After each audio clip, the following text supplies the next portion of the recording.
বাঙালি আর ভ্রমণ এই দুই শব্দ যেন একে অপরের পরিপূরক। বাঙালির শরীরে মনে মিশে রয়েছে ঘোরার অদম্য নেশা।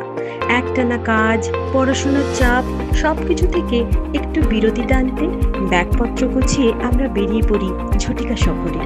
পাহাড়, নদী, জঙ্গল, ঝর্ণা কিংবা ভিনদেশের অবয়ব দর্শনে।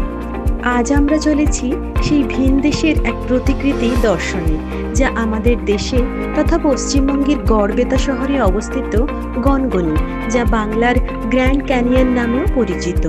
শালিমার বা সাঁতরাগাছি স্টেশনে ট্রেন ধরে চলে আসতে পারেন গড়বেতা স্টেশনে, তারপর টোটো ধরে সোজা এই গনগনি।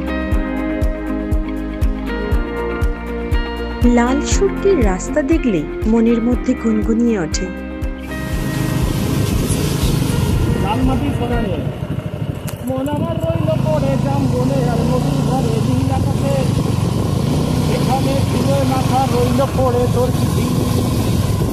লাল মাটির সরানে মন আমার রইল পড়ে জামবনে আর নদীর ধারে নীল আকাশে, এখানে ফুলের মাথা রইল পড়ে তোর চিঠি।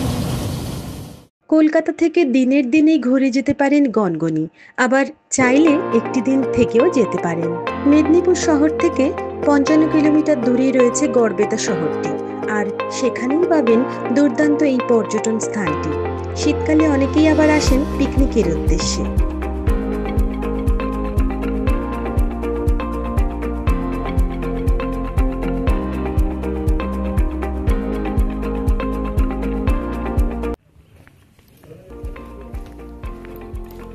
এটাকে বলে Gangani, grand canyon of West Bengal.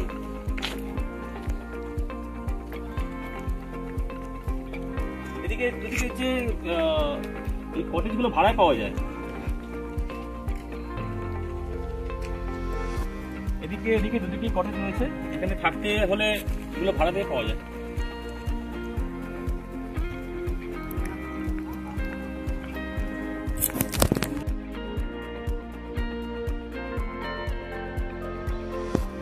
গিরিখাতে যাওয়ার এই রাস্তা দিয়ে যেতে যেতে আপনারা দেখতে পাবেন শান্ত সলিলা শিলাবতীকে।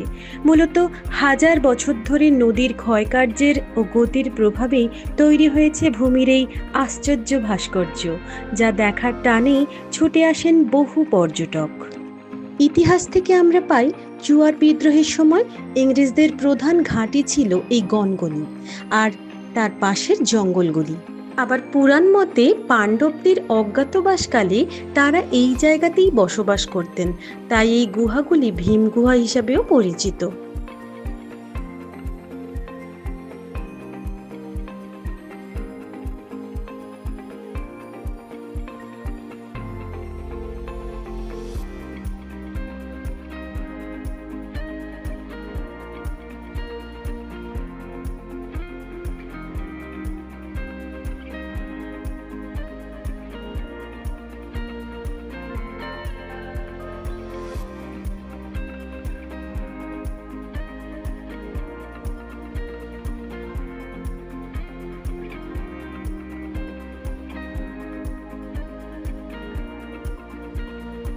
লাল ও গেরুয়া রঙের ল্যাটেরাইট পাথরের অসাধারণ ভাস্কর্যগুলি দেখতে দেখতে মনে হতেই পারে সেই ছবির পাতায় দেখা কলোরাডো নদীর তীরে গড়ে ওঠা বিখ্যাত অ্যারিজোনার গ্র্যান্ড ক্যানিয়নের কথা। আজ এই পর্যন্তই।